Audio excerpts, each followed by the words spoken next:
নাস্তা তো এরকমই হওয়া উচিত, একেবারে ঝামেলাবিহীন, কিন্তু খেতে লাগবে অসম্ভব মজার। অসম্ভব লোভনীয় একটা নাস্তা তৈরি করেছিলাম আজকে, দেখতে এবং খেতে মাশাআল্লাহ দুটোই বেশ ভালো ছিল।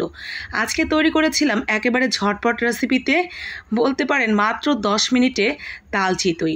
অসম্ভব মজার এই তাল চিতই খেতে পছন্দ করবে না এমন লোকের সংখ্যা খুবই কম। চলেন দেখি কিভাবে তৈরি করেছিলাম, দেখে নেওয়া যাক।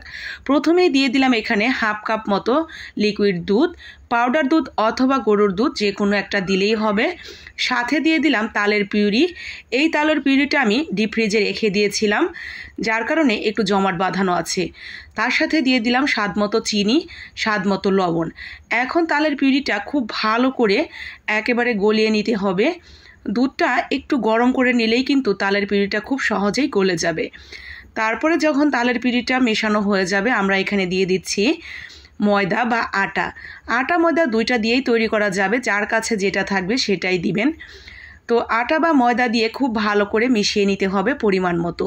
ঠিক আমরা যেভাবে আটা ময়দার চাপড়ি তৈরি করি ঠিক ওরকমভাবেই, শুধুমাত্র পানিটা আমি দিব না আর চিনিটা অ্যাড করে দিব। তো এখন সেই ব্যাটার থেকে অল্প অল্প করে ব্যাটার নিয়ে ঠিক এরকম করে ছড়িয়ে দিয়ে দিব। খুব বেশি ছড়াবো না, একটু মোটা মোটা রেখেই কিন্তু এই তাল চিতইগুলি আমি তৈরি করে নিচ্ছি। উপর দিয়ে একটু নারকেল কোড়া ছড়িয়ে দিচ্ছি। এটা দেখতে যেমন চমৎকার লাগবে, আর খেতে গিয়েও এই নারকেলগুলো কামড় লাগলে বেশ ভালো লাগবে খেতে। ঢাকনা দিয়ে ঢেকে কিছুক্ষণ পর উঠিয়ে নিলেই দেখবেন ঠিক এরকম হয়ে গেছে মাশাআল্লাহ। একেবারে চোখ জুড়ানো নাস্তা, আর খাওয়ার পরে মনে হবে একেবারে পরাণ ভরিয়ে দেওয়ার মতো নাস্তা। অসম্ভব মজার এই নাস্তাটা এই তালের মৌসুমে একবার কিন্তু বানিয়ে দেখতে পারেন। আশা করি আপনার কাছে অনেক ভালো লাগবে, আপনার মন জয় করে নেবে একেবারে মুহূর্তের মধ্যেই। আজকে আমার এই রেসিপির মধ্যে আমি কতটুকু আপনার মন জয় করে নিতে পারলাম সেটাও কিন্তু জানাতে ভুলবেন না কমেন্ট বক্সে। মন জয় করে যদি নিয়েই থাকি, তাহলে কষ্ট করে বাকি আপু ভাইয়াদেরও মন পর্যন্ত পৌঁছানোর জন্য একটু শেয়ার করে দিবেন। চাইলে আপনার টাইমলাইনেও শেয়ার করে রাখতে পারেন।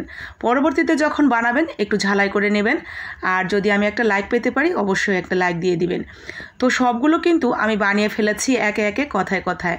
তো আমার মতো করে এইভাবে তাল চিতই খেতে কে পছন্দ করেন আর এই মৌসুমে কে কে বানিয়েছেন সেটাও কিন্তু জানাতে ভুলবেন না। যদি এই তাল চিতইগুলো দেখেই মনে হয় হ্যাঁ ভীষণ ভালো লাগবে আর এই বছর এখনও বানিয়ে খাওয়াও হয়নি, তাহলে আপনার সুন্দর দুটি নিপুণ হাতে একদিন বানিয়ে নেবেন নিজের জন্য এবং নিজের প্রিয় মানুষগুলোর জন্য। ভীষণ ভালো লাগবে, আশা করি তারা খেয়ে আপনার প্রশংসায় প্রশংসিত হবে। তো এই তো ছিল আজকে আমার একদম ঝটপট রেসিপিতে খুব সুন্দর একটা নাস্তা রেসিপি। ভালো লাগলে বানাবেন, আর সেই সাথে আবারও বলে যাই লাইক কমেন্ট শেয়ার করে দিবেন বাকি আপু ভাইয়ারাও যাতে দেখা মাত্রই মনে পড়ে আর তারাও বানিয়ে খেতে পারে। সবাই ভালো থাকুন, সুস্থ থাকুন। আসসালামু আলাইকুম, আল্লাহ হাফেজ।